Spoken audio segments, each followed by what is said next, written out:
آسمان سے نیچے اتریں گے، دو فرشتوں کے کندھوں پہ ہاتھ رکھا ہوگا،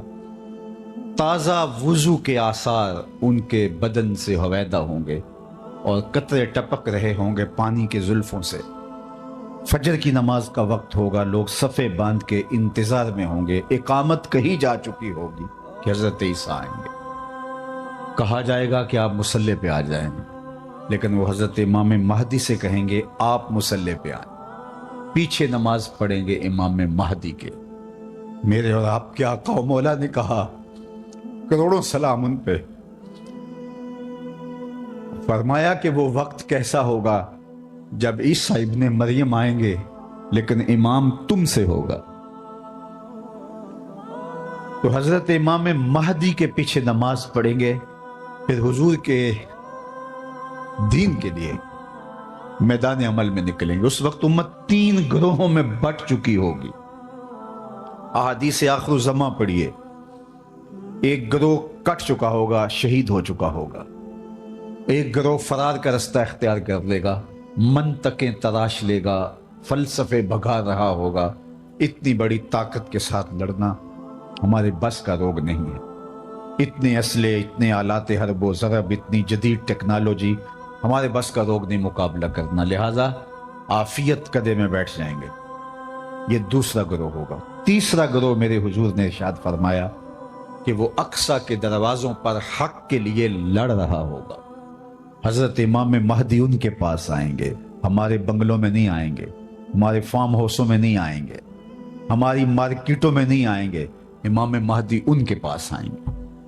ان کو آ کے کہیں گے بتاؤ کیا کرنا ہے۔ حضرت عیسیٰ ان کے پاس آئیں گے اور کہیں گے بتاؤ کیا کرنا ہے۔ یا تو میں بد دعا کرتا ہوں اور یہ سارے جو ہیں وہ آغوش موت میں چلے جائیں گے اور تمہیں فتح ہو جاتی ہے، اور یا پھر ہم ان کے ساتھ لڑتے ہیں، اللہ ہمیں فتح دے گا۔ حضرت عیسیٰ کے انفاس سے دجال یوں پگھلے گا جیسے نمک میں پانی پگھلتا ہے۔ تو وہ سب کہیں گے ہم نے تو لڑنا ہے۔ حضرت عیسیٰ کہیں گے چلو پھر، اور اللہ تعالیٰ جل شانہ مسلمانوں کو وہ قوت دے گا، اور آج جو دلیر بنے ہوئے ہیں، کیونکہ 57 اسلامی ملکوں کے حکمران بھیگی ہوئی بلیاں ہیں، اس لیے وہ شیر بنے ہوئے، اور آج وہ مسلم خواتین پر شراب پھینک رہے ہیں۔ چند اسرائیلی نوجوان اکٹھے ہوتے ہیں اور کہتے ہیں فلاں علاقے میں چلو، غزہ کے فلاں علاقے کی عورتیں بڑی خوبصورت ہیں۔ یہ امت کا، یہ آج کا درد ہے، لیکن ہمارے سینے میں ٹھنڈ پڑتی ہے حضور کے ان فرامین کو پڑھ کے کہ یہ کسی پتھر کے پیچھے چھپ کے پناہ لینا چاہیں گے تو مخبر صادق آمنہ کے لال نے فرمایا وہ پتھر آواز دے کے مسلم مجاہد کو کہے گا ادھر آ، یہ ظالم میرے پیچھے چھپا ہوا ہے۔ کوئی درخت بھی ان کو پناہ نہیں دے گا سوائے الغرقت نامی ایک درخت کے، جس کے بارے میں وہ جھاڑی ہے، حضور فرمایا شجرۃ الیہود، یہ یہودیوں کا درخت ہے، یہ صرف پناہ دے گا، اس کے علاوہ کوئی ان کو پناہ بھی نہیں دے گا۔ اور سنو تمہیں ٹھنڈ پڑنی چاہیے، ہمارا اندر سلگ رہا ہے اس وقت امت کے حالات کو دیکھ کے، لیکن خزاں کے بعد کا موسم بہار ہوتا ہے، انشاءاللہ وہ وقت آنے والا ہے، اور یہ حضور کا فرمان اور صحیح حدیث ہے۔ اللہ کے محبوب نے ارشاد فرمایا پتھر اور گارے سے اور اینٹ اور جو ہے وہ مٹی سے بنا ہوا کوئی گھر، اون اور چمڑے کا بنا ہوا کوئی خیمہ پھر ایسا نہیں رہے گا جہاں کلمۃ الاسلام داخل نہیں ہوگا۔ گویا شرق سے غرب تک، شمال سے جنوب تک، کائنات کی ایک ایک چھت پہ جھنڈا میرے حضور کے نام کا جھول رہا ہوگا۔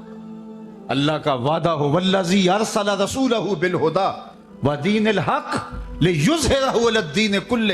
اللہ نے وعدہ کیا کہ دین اسلام کو میں غالب کر کے رہوں گا، رسول کو بھیجا اس لیے ہے، اور وہ زمانہ وہ وقت دیکھے گا 40 سال تک خلافت علی منہاج النبوہ قائم رہے گی، حتیٰ کہ بکری گھاٹ کے اوپر پانی پی رہی ہوگی تو شیر آئے گا تو ایک کونے میں پانی پی کے چلا جائے گا، اس کو ہمت نہیں ہوگی کہ بکری کو آنکھ اٹھا کے دیکھے کہ مسلمانوں کا خلیفہ بیٹھا ہوا ہے۔ 40 سال تک یہ امن قائم رہے گا اور پوری دنیا کے اوپر جھنڈے میرے حضور کے جھولتے رہیں گے۔ اور یہ وقت آنا ہے، میں نے اور آپ نے اپنی نسلوں کو بتا کے جانا ہے دجال کے بارے میں۔ صحابہ دجال کے بارے میں اپنی نسلوں کو یوں سکھاتے تھے جیسے قرآن کی آیتیں سکھائی جاتی ہیں۔ صحابہ کہتے ہیں حضور نے ہمیں دجال کے بارے بتایا، اور تھوڑے فاصلے پر کھجور کا ایک جھنڈ تھا اور حضور بیان کر رہے تھے،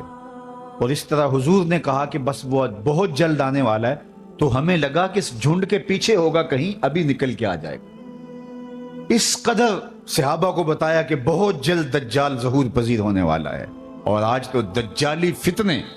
پوری طرح سے محو نفوذ ہیں، اور گلی گلی دجال اپنی تمام تر توانائی کے ساتھ مسلمانوں کو جو ہے وہ کیپچر کر رہا ہے۔ میں کہتا ہوں اگر ہم نے اپنی نسل کو نہ بتایا تو آنے والی نسل ہماری دجال کے قبضے میں ہوگی، اگر اس کے ساتھ نفرت پیدا نہ کی تو، چونکہ وہ بھرپور پیکج بھی دے گا، زندہ بھی کرے گا، مارے گا بھی۔ آج بھی لوگ کہتے ہیں جناب جو ہے وہ ہم نے اپنی معیشت بھی تو بچانی ہے، ہمارے ایوان بالا کے اندر قرارداد پیش کی کہ ہمیں بھی ڈالر چاہیے، تو وہ پیکج بھی دے گا اور دوسری جانب خوف بھی دے گا، اور بہت سارے لوگ دجال کے ساتھ کھڑے ہو جائیں گے، لیکن جن کے سینے میں ایمان کا چراغاں ہوگا وہ ٹکڑے ٹکڑے بھی کر دے گا، پھر بھی کلمہ حق نہیں چھوڑیں گے۔ ہم نے اپنے آپ کو اتنا مضبوط کرنا ہے، اپنی نسلوں کو اتنا مضبوط کرنا ہے، یہ کسی صورت کے اندر بھی دجال کے ساتھ کھڑی نہ۔ یہ جو 30 جھوٹے نبوت کے دعوے دار ہیں، ان کو کذاب بھی کہا گیا، ان کو دجال بھی کہا گیا، اور دجال اعظم بڑا دجال وہ سب سے آخر میں آنے والا ہے، لیکن وہ اس کا استدراج تو ہوگا جو کچھ دیر چلے گا، لیکن حضرت عیسیٰ کے انفاس سے وہ پگھل جائے گا اور اللہ اسلام کا بول بالا کرے گا۔ تو آج نہیں تو کل اسلام کا بول بالا ہونے والا ہے۔ ان مشکل حالات میں تذبذب میں مبتلا نہیں ہونا، کمزوری میں نہیں آنا۔ یہ مشکل حالات ہیں اس وقت امہ کے اوپر، اور 56-57 اسلامی ملک جو ہے وہ ہتھیار پھینک چکے ہیں۔ یہ کل کا ہی آپ جنرل اسمبلی کا اجلاس اٹھا کے دیکھیے، کشمیر کی بات کی ہی نہیں گئی، چھوڑ دیا کشمیر کو، فلسطین کا بھی نام چھوڑ دیں کوئی پرواہ نہیں، زمانہ چھوڑ دیں۔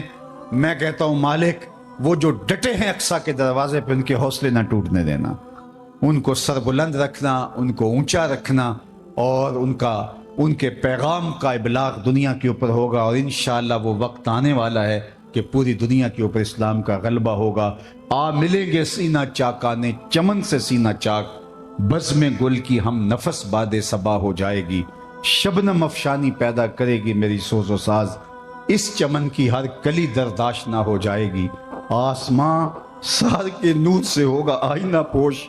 اور ظلمت رات کی سیما پا ہو جائے گی، شب گریزاں ہوگی آخر جلوائے خورشید سے،